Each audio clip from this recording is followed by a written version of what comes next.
बिस्मिल्लाहिर्रहमानिर्रहीम अस्सलाम वालेकुम welcome to Zara cooking and vlogs. आज मैं आपके साथ यमीएस्ट चिल्ड दही बड़े की रेसिपी शेयर करने वाली हूँ क्योंकि रमज़ान ख़त्म होने को है और अभी तक हमने दही बल्लों की रेसिपी शेयर नहीं की। सो चलिए स्टार्ट करते हैं। सबसे पहले हमें चाहिए 2 कप दही। उसमें मैं डाल दूँगी शुगर सिरप मतलब चीनी को मेल्ट कर देना है पानी में, वो आप डाल बस थोड़ा सा आपने डालना है ताकि हमारे जो खट्टे मीठे दही बड़े हैं वो रेडी हो जाए। साथ में chilli garlic sauce 3 tablespoon, 2 tablespoon इमली का सॉस, 2 टेबलस्पून हरी चटनी।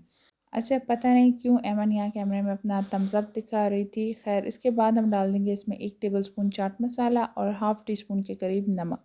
अच्छा, ये जब आप सारा एक साथ मिक्स कर देते हैं ना तो फिर आपको ज़्यादा स्पाइसेस और मसालों की ज़रूरत ही नहीं पड़ती। बस इसी सॉस को आपने चनों के ऊपर पोर करना है। एक ही बार आपने इसको मिक्स कर देना है, बल्कि आपने मिक्स भी नहीं करना।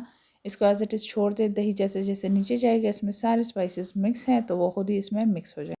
और दूसरी तरफ हमने एक स्मॉल साइज़ का ऑनियन लिया। इसको अच्छा आप छोटा छोटा काट सकते हैं, मैं बड़ा काट रही हूँ क्योंकि मुझे नहीं पसंद तो मैं साइड करूँगी। ज़ारा को बहुत पसंद है तो उसके लिए मैंने बड़ा बड़ा रखा है ताकि वो खा सके।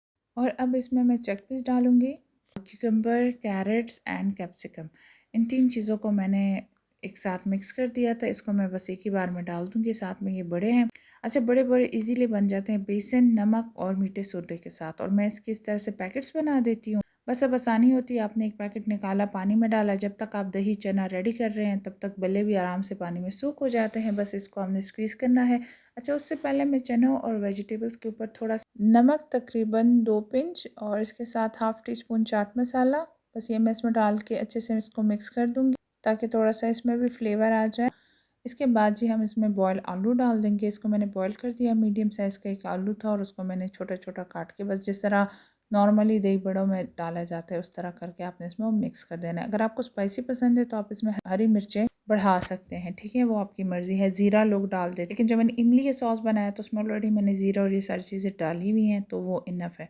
अच्छा, और इसके अलावा जो ये दही बड़े हैं ये 3 शेप में आते हैं। कुछ तो बूंदियाँ होती हैं, बूंदियाँ उसे कहते हैं। कुछ इस तरह के स्टैंडर्ड साइज़ के पकोड़े होते हैं और कुछ इससे बड़े साइज़ के भी होते हैं जो मोस्टली हम बाहर ठेलों पे या रेस्टोरेंट पे हम खाते हैं, ठीक है, वो बड़े साइज़ के। तो जो भी साइज़ आपको पसंद है रेसिपी वही है जो थोड़ी देर पहले अभी वीडियो के स्टार्ट में आपको बता चुकी हूँ। और थोड़ा मैं इसके ऊपर खजूर काट के डाल दूँगी। आप किशमिश भी डाल सकते हैं क्योंकि हम यहाँ पे खट्टी मीठी दही बड़े बना रहे हैं।